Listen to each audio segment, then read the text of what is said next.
Hello friends, Mr. Welsh here. Going to go through our reading story for today. We're going to read Irma's Sandwich Shop. This was probably not the best idea for me to do before lunch, but we'll see how it goes. See, we've got Irma here, got her pup here. We've got a sign that she's nailing up on the wall. It says Irma's Tasty Sandwich Shop. You name it, and I make it. Let's see if that holds true. Oh, there's Irma with a whole stack of sandwiches. Let's see, we got 3, 6, 7, 8, 9, 10 sandwiches on that tray. She's not messing around. All right, we got our table of contents, and here we go. Irma opens the shop. So we've got Irma here with a nice big old sandwich. So we all like a good sandwich, and we all have our favorite. If you're reading this with somebody right now, ask them what their favorite sandwich is. Then they can ask you what your favorite sandwich is. Everyone has what they like. Maybe it's peanut butter and jam. Or maybe it's ham and cheese with pickles and mustard. But not Irma. She did not like sandwiches, but she sure could make them. That's kind of interesting, isn't it? The sandwich maker doesn't like sandwiches. Hmm. See, here's Irma in her shop. Grand opening special, salami and cheese. In fact, Irma loved to make sandwiches. She loved it more than anything else. Irma made lots of sandwiches, and she never heard of one she couldn't make. So no one was surprised when Irma opened a sandwich shop. So Irma's favorite thing in the world was to do what? That's right, make sandwiches. And she made lots of them. So it just makes sense for her to open a sandwich shop. Here it is. You got the sign here that says open. Irma's Tasty Sandwich Shop. So Irma's shop was on the corner of Pumpernickel and Rye. Do we know what pumpernickel and rye are? Right. Pumpernickel and rye are both kinds of bread. So it's if you think about it, Irma's sandwich shop is the meat or the peanut butter or the whatever in the good stuff on the inside of the sandwich on the corner of two pieces of bread. So it's like one big sandwich. That's funny. So it was the busiest corner in town. Everyone passed her shop at least once a day, and when they did, they had to stop. Irma nailed a large sign to the front of her shop. It read, Irma's Tasty Sandwich Shop. You name it, and I make it. So this is what we saw at the cover. She's nailing up that sign. Oh, look at this. She's juggling all these colorful things. We got some mayonnaise. Maybe that's lettuce. It's either lettuce or a pepper. I can't tell. Maybe an eggplant there, tomato, an onion, some sort of pink fish. Got some eggs here. She's got everything. Irma's famous sandwiches. There wasn't a sandwich Irma couldn't make. And it wasn't long before everyone began to believe it. If you named a sandwich, Irma would make it. If she didn't have the ingredients, it never took her long to get them. Ooh, sounds like a fun challenge to try and trick Irma. Oh, look at that fancy hat with a little feather in it. She's not messing around. Got all these breads here. She had every kind of bread known. She had whole wheat, she had rye, she had pumpernickel, and she had sourdough. Why, she even had plain white bread. She had bread with nuts in it, and she had bread with fruit in it. Bread with fruit in it? Wow. And she baked it all in the back of her little shop. If Irma didn't have the bread you wanted, she would bake it. Wow, Irma takes her sandwiches seriously, huh? Wow, this sandwich is as big as this young man's face. Wow, look at that thing. Irma's first customer was Reuben Cornwall. That must be this young man. He wanted corned beef with Swiss cheese and sauerkraut, and he wanted it on rye bread. Irma called the sandwich a Reuben. It was a big hit at the shop. She sold more Reubens than any other sandwich. Why would she call the sandwich a Reuben? Right, because the first kid that got it, his name was Reuben. Look at that. Oh, you got another sandwich here. This one's got something purple in it, some green stuff. Wonder what it is. So little Joey Talltree, that must be this young man, came into Irma's shop more than anyone else did. Each day, he stopped at Irma's on his way to school. And each day, he ordered a different sandwich. Nice variety. All the kids in the lunchroom were impressed with Joey's sandwiches. He loved sausage sandwiches with chocolate sauce and bean sprouts. Ugh. Is that the sandwich you guys would want to eat? I certainly wouldn't want to eat that kind of sandwich. That sounds gross. Oh, we got a triple layer sandwich here. This thing's a beast. But his most impressive sandwich was one stacked high with 10 different kinds of meat. Between each layer of meat was something different. There was mustard and ketchup and lettuce and peppers. Those are more traditional sandwich toppings. But then there was grape, jam, and pickles and peanut butter and horseradish, all on one sandwich. Ugh.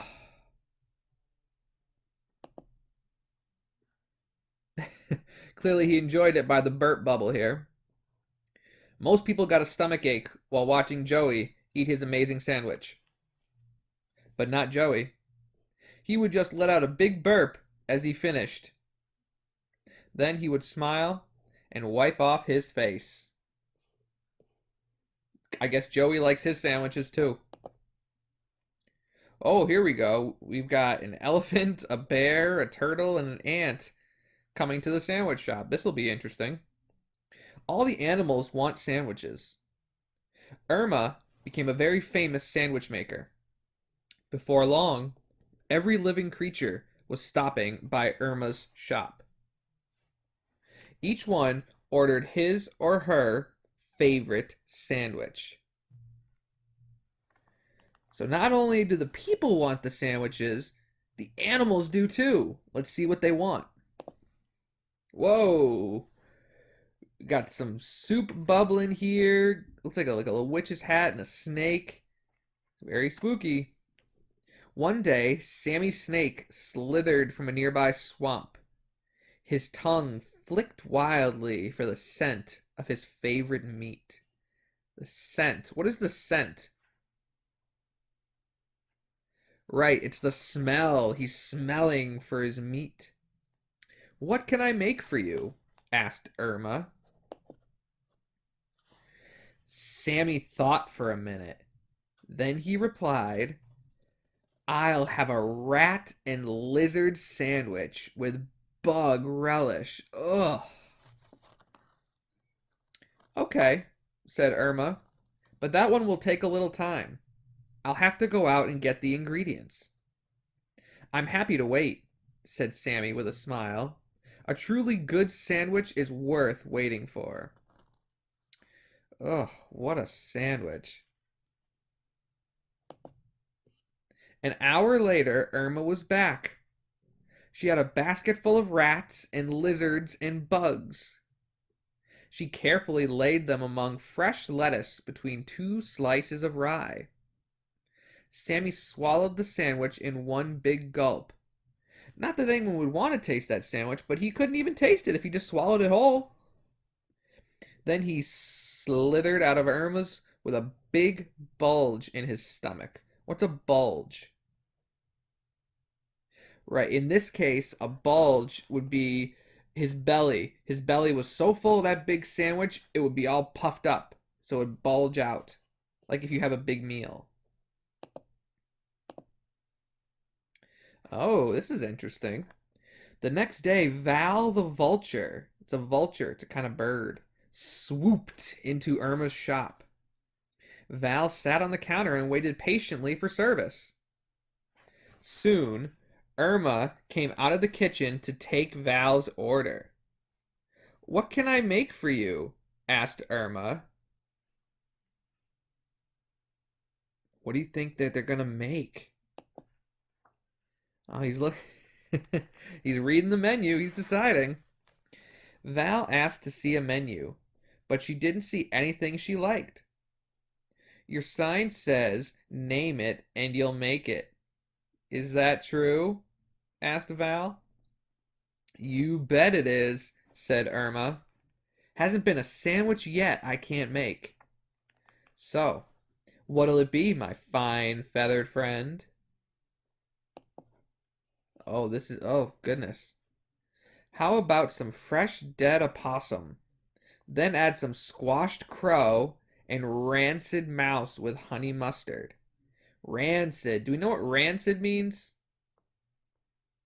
Rancid means like spoiled, not good, kind of sour tasting. Not good. You don't want to eat things that are rancid.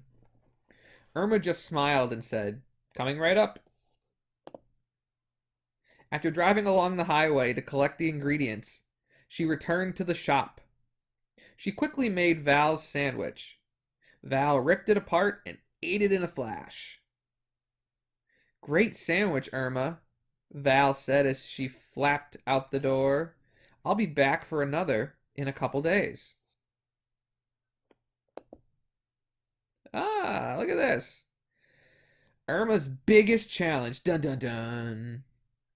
Each day seemed to offer Irma a new challenge. But her biggest challenge came when Billy the Goat walked into her shop. Get it? Billy the Goat? Billy Goat? Ha ha ha. I thought it was funny. "Welcome, Billy," said Irma as he rammed the door open with his horns. There's another pun. Ram, goat, horns. Ha. "I suppose you have come to challenge my sandwich making ability. So, what will you have?" Billy began to rattle off a list of ingredients: crushed tin cans, old socks, thistles, a bird nest, an old book, and a head of cabbage. Some pickled peppers and some minced cheese mold, a dash of salt, and a cup of hot salsa. Yikes. What a sandwich. "Is that all?" asked Irma. "Yep," said Billy, "but I wouldn't mind if you would toast the old socks." "Toasted socks?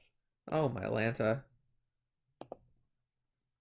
"Whatever you say," replied Irma. "Do you want anything to wash it down with?" "Yeah.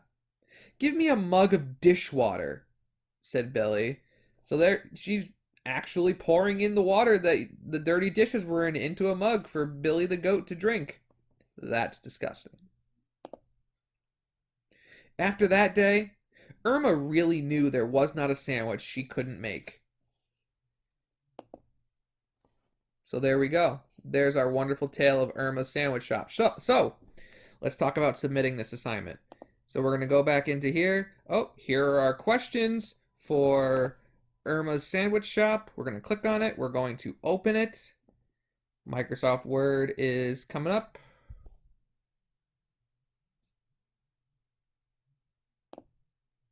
And there we go. We're going to enable editing, and here we've got all 10 questions. Same thing as in the past with multiple choice questions. When you want to decide the answer, we're just going to highlight the others and hit backspace and delete them. So it doesn't matter if the letter changes, I'll know what the answer is based on what you choose.